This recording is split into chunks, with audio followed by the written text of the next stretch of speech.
Vince, I loved that this movie Freaky played very much like an homage to the 80s slasher films that we grew up on, especially early on in the movie. There's a moment where you're sort of stalking somebody around a mansion. You got Michael Myers vibes, Jason vibes.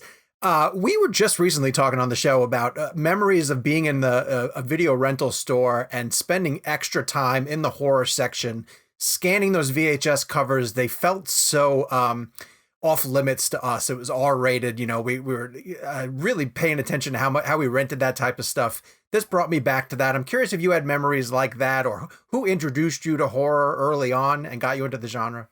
What a great sense memory. I was just discussing this with friends in that one of the things I loved about that video store experience was it gave you a chance to break out of your norm.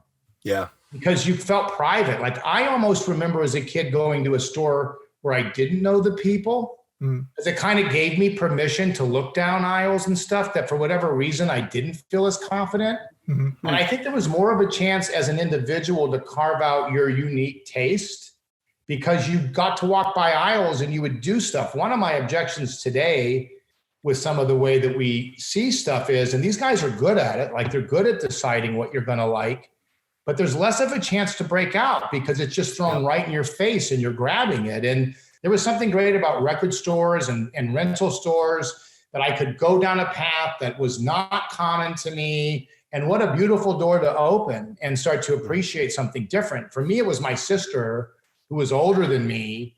And she was so great in so many ways, my sister Valerie, and she really cracked the door to horror. I remember wanting her approval and respecting her so much and wanting to watch them and kind of holding it together, but having such a wild imagination, being absolutely terrified, so much that I couldn't sleep, that I really had issues, but I would go back for more. The Evil Dead being the one that I remember freaking out the most. Because of the POV of the camera just terrified me. You know, the unseen demonic presence was terrifying, but I think that's the fun of movies. It's like in genre movies, it's like an amusement park. It's fun to go on all the different rides and take the appreciation of those genres. And Chris Landon, who's obviously a fan and terrific at it, I think was having a lot of fun, him and Michael Kennedy, with doing the very thing you suggested, which is, you know, tilting these iconic masks and images and creating that kind of, you know, standard understood avatar,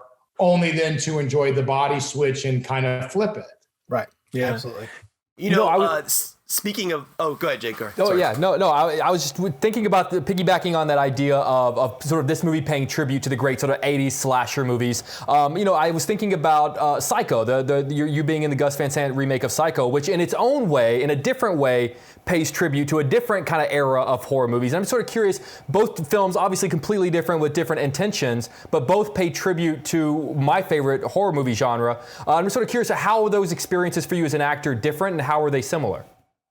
Well, Gus was really, to me, it was like, I always looked at the arts, you know, music and songs like non-religious in that they were there to be explored. And Gus was making really interesting films at the time.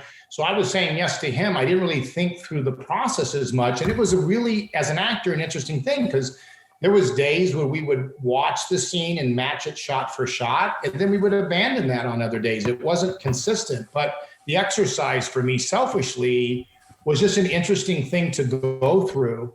And where this was concerned, I think Chris is so talented at blending comedy and horror. It's a difficult thing to do. So we were putting so many things on its ear and having so much fun. But what I loved the most was that there's an emotional believability that goes throughout, like the scene with my mother or the scene with Uriah's character Booker or the friendships. Like, I think part of what helps us buy the body swap, and obviously Catherine's performance tremendously so as Millie is, I think we emotionally buy those feelings and connections. And that's part of the magic trick, I think, of buying this situation is the ability for all of us, like I said, to connect to those very vulnerable moments, Younger, where you're over your head in water you're not used to, or you're feeling, you know, picked on or isolated. And that's really what carries the day, I think, in a lot of this.